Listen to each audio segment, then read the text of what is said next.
Ciara, Sexton, where are you and how are you? I am fantastic. Thank you so much for asking. And I am in my apartment here in sunny Limerick. Now, do you ever hear those two words together? Sunny Yeah, Limerick. well, I have to say, I'm in the middle of Iowa where it's predictably sunny in the fall. It's kind of nice and dry and 75. Uh, I lived in Limerick for about 4 years, and the word sunny in Limerick do not exactly trip off the tongue. I think we're having a good day. That's great, great. There's nothing like walking along the Shannon in the sunshine there, right at John's Castle. It's just gorgeous. And that's indeed Like, near where you live, right? yes, yeah, just across the river is King John's Castle. So I'm very close to the Treaty Stone and, all things Limerick-like. That's amazing. Could you tell everybody why you live in Limerick? I fell in love with a Limerick man. Cian grew up here. He was born here. His parents are here. His family is here.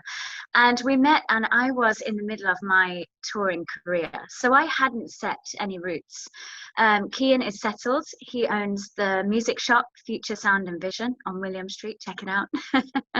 FSV. I know that place on William Street, actually. That's amazing. So it just made sense for me to join him once I'd finished. You know what it's like, Michael? You have to get that touring out of your system before you call it a day. So yeah, I moved here with him. All right. So I guess we're going to go back a little bit and talk about, because it's not actually that back that far for you because you're only a young one. But tell me about your journey to being, this figurehead of Irish dancing. Where are you? First of all, where did you grow up? I grew up in Coventry in the mighty West Midlands in England. I'm so lucky to have danced for two of the most incredible ladies I've ever met, and I'm still learning from them each and every day, and I find myself repeating things that they would have said to me when I was younger to my own dancers here in Limerick. So I danced for the Turley Duggan Academy in Coventry. I danced for Marion and Roisin, Marion Turley and Roisin Turley-Gibbons. Roisin herself was a 5-time world champion, so I grew up watching her dance and learning on my lessons from just watching her in dance class. There's so much to be said for the lessons learnt just from observing people. Roisin and Marion still teach in Coventry. They are so successful. They continue to have just incredible dancers. They're churning out these incredible, stylistic, talented, strong individuals, and it's just a pleasure to see. I'm still learning from them each and every day. And I do want to talk about choreography and what's exciting and what's happening about Irish dance now. But let me just let's paint a picture about you and your career first. So you went up through the ranks to perform at the top of the game in the amateur world initially. Am I right? I was very, very lucky. It's all down to instruction, how far you really go in your competitive career. And with instruction, it's a 50-50 relationship between yourself and your teacher. You get back what you put in. So as soon as I said to them, I'm dedicated, if you're telling me I can go all the way, then yeah, I'm willing to put the work in. So it's discipline as well and determination. I was just so lucky, so lucky to have them on my side and to mentor me too,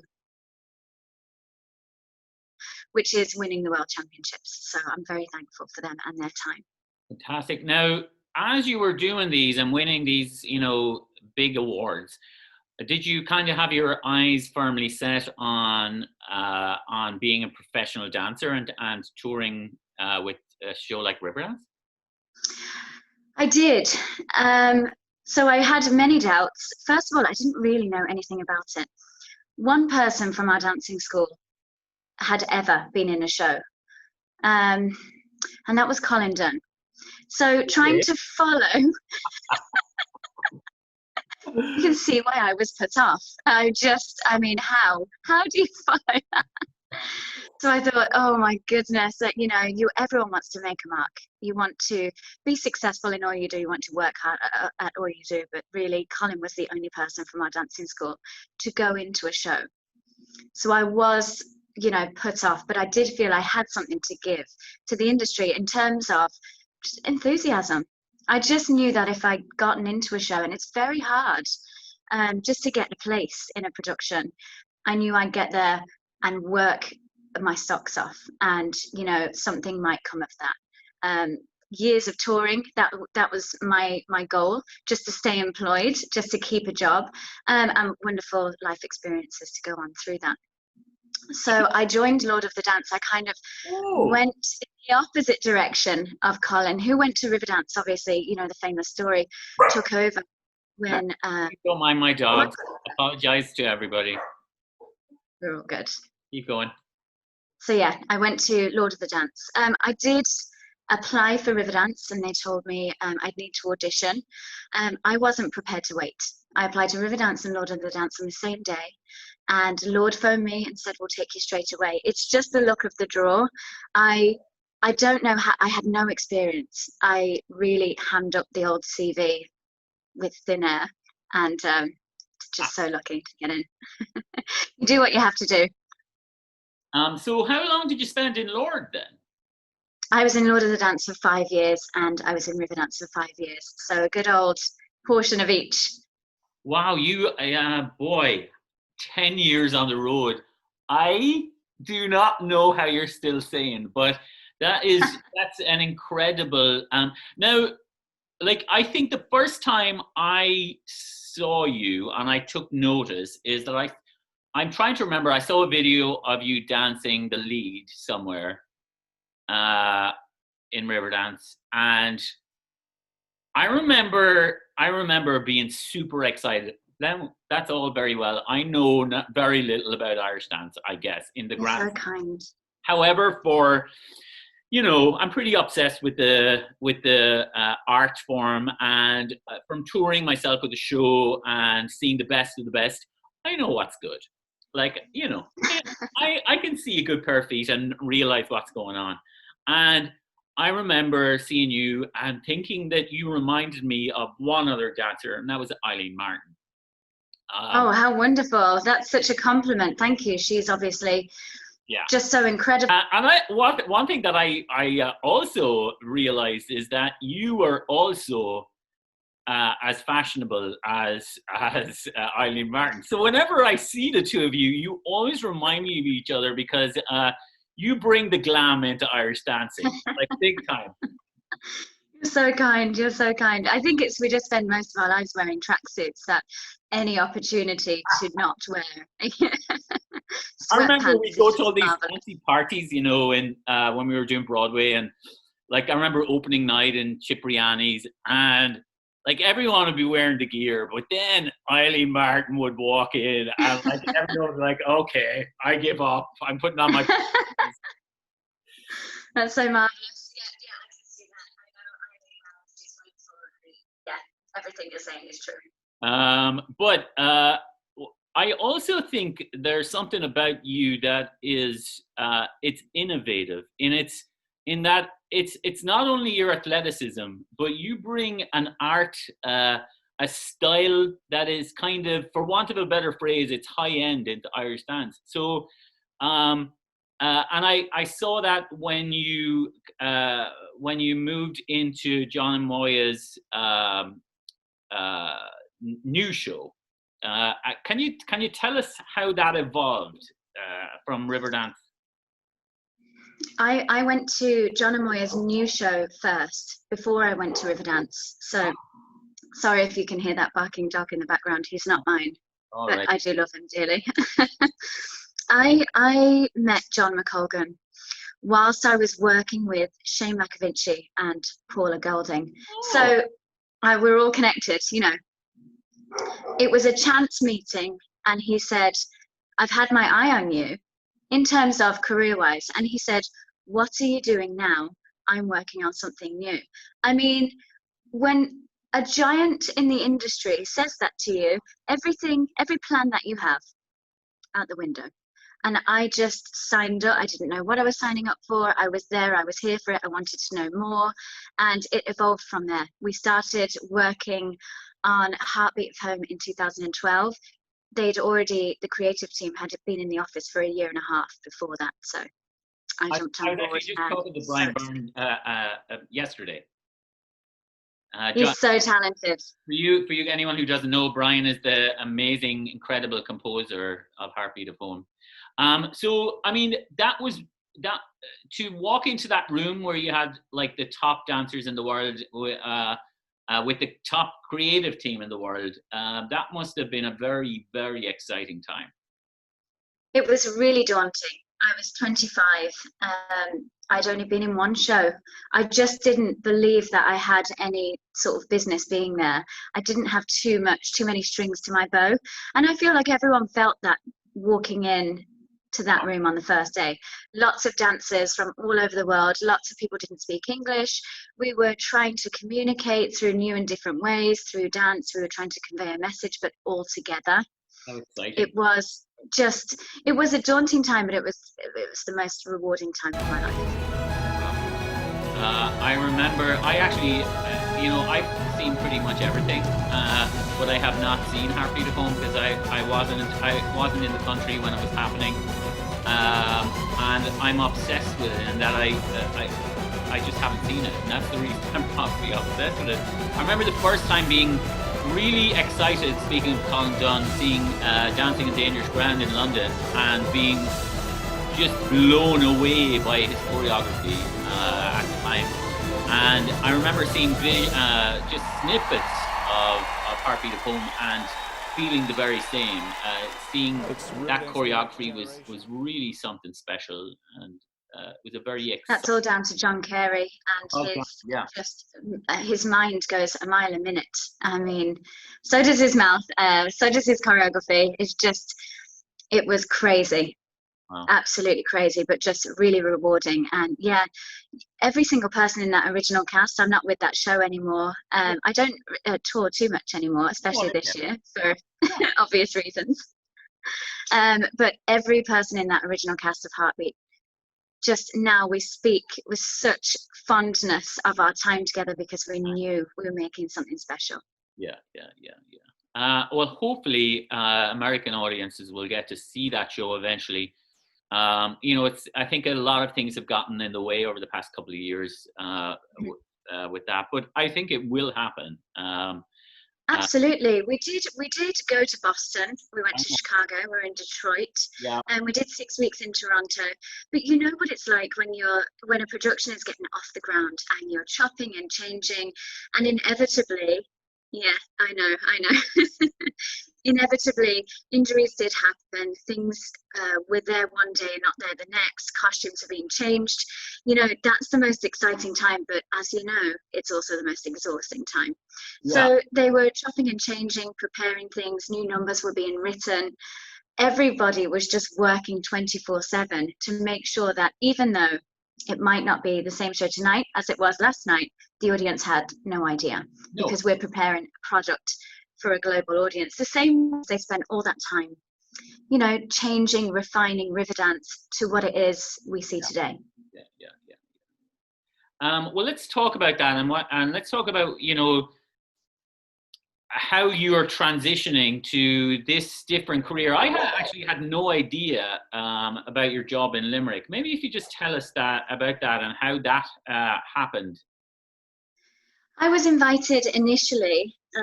The head of the course that I now teach, all in a room. I teach performance dance at the University of Limerick for BA students. It's a 4-year course in traditional performance Irish dance. So, trad Irish dance, you think you know it all? Not until you meet one of our tutors, Michael Ryan. Performance dance, you think you know it all. Not until you meet me and I start to grill you about the importance of stage management, the importance of wardrobe, lighting, timing, transitions. There's so much. Doing that. Yeah. I've had so many Irish dancers show up at my shows and they don't know what a stage is, and like they're 5-time world champions, but they've never performed before. Yeah, stage right and stage left, day 1, lesson 1.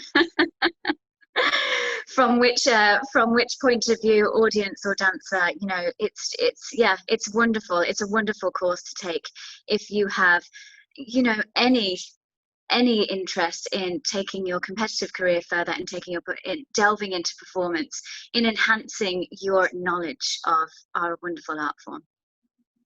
I'm excited. Do you have students from all over the world coming to this program? All over the world. And there's a master's and there's a PhD. So you can be a doctor of Irish dance. Wow, wow, wow. I won't be taking the course. But what I would say is that maybe next year we'll come and hopefully you'll maybe let us film there and make a part of season 2 of Ireland with Michael, because I think nobody has a clue, particularly in the US, about that course and the kind of talent that it sends out into the world. It's particularly exciting for me because I always wanted to see this formalized as I was performing. And I guess the world of Riverdance and everything that followed from it kind of contributed to that. So is it difficult to get into that course? I actually, off the top of my head, I don't know the points count. I think it's around 380 points that you would need from your final exams. Okay, and so what about foreign students? What did they do? There's different criteria for different countries. We have Japanese Irish dancers, Chinese Irish dancers. We do have a lot of American and Canadians. But like I said, I've said it, so many times, we could have more. I think more people need to be aware of the great work that's been done and the amazing building that we have, the Irish World Academy. It's its own entity. It's just as soon as you walk through the doors, it's live music like bellowing down the corridors. There's singers, there's dancers, there's contemporary dancers, there are theatres and free performances all the time. It's just its own crazy little entity, and it's amazing to be a part of it. Giving me butterflies. I am totally going to film you next year. I have to come by because that's super exciting. So let's talk about where the art is now. So there's always an ebb and flow to a genre, and with Irish dance, I've noticed that for a couple of years, I felt that Irish dance was all very stale. It was kind of stuck into this very fixed style. And people were turning out videos that were going on social media that were essentially the same video. And I got really bored by it. And because when I tour, I invite guest dancers to come along. The people who I would ask, they had to be good people. That's always my priority. But I always wanted people who were innovative.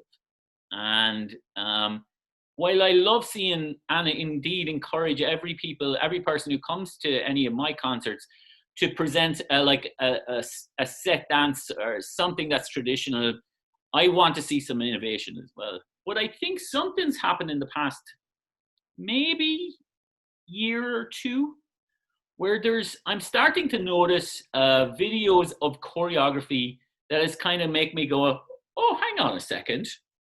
This is kind of a little interesting and exciting and very athletic, which is also, I guess, another topic. But what do you think is going on in the world out there in Irish dance?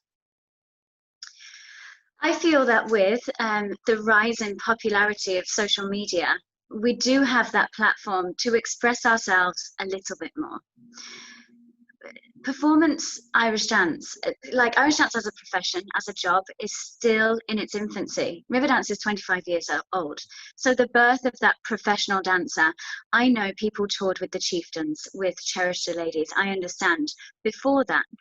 But really, Riverdance was the birth of so many spin-off shows that created these opportunities for dancers. There are over 20 Irish dance shows that tour regularly, that tour around the world, creating opportunities for people within our art form. And, you know, people who want to travel, maybe they want to travel, but they're still at college, so they do a Christmas tour. Maybe they go to Busch Gardens in the summer. There really is something for everyone right now. And with that, you know, you're in this environment with other dancers who are hopefully encouraging you to be who you are, to present yourself to the world and to put things out there. And now with social media, we can, you know, we don't need to hire a production company to film a video right now. Mm-hmm. So what's happening now, it feels like a renaissance of dance. It's so exciting. Every time I refresh my feed, I just wonder what will come up. Who will I see next? And how can I encourage them? Yeah, I mean, that's fantastic. And I mean, you are a figurehead in Irish dance now. I know it's probably embarrassing to you, but It's so kind.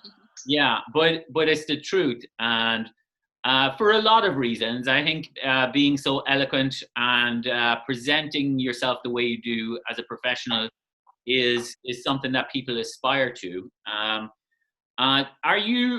Do you have concerns about social media, or do you have concerns about how that affects championship dancing? Like, you know, when it comes to competition dancing, do you think it will have an effect on that?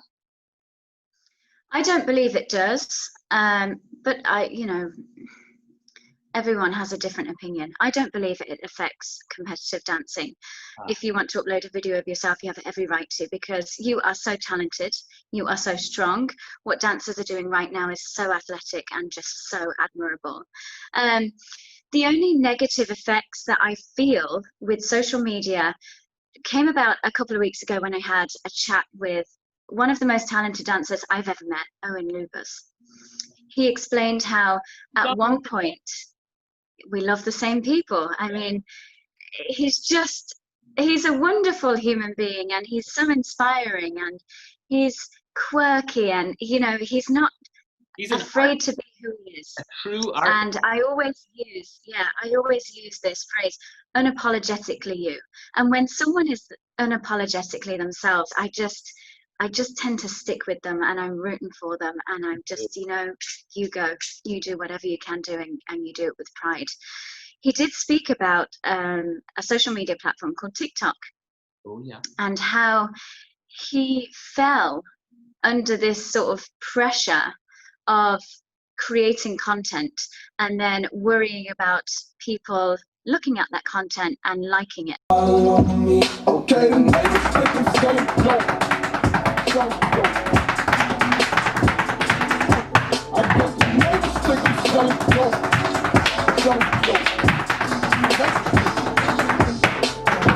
It's funny. I'm annoyingly optimistic as a person. I inherited that from my mother, and I realize that is annoying for some people.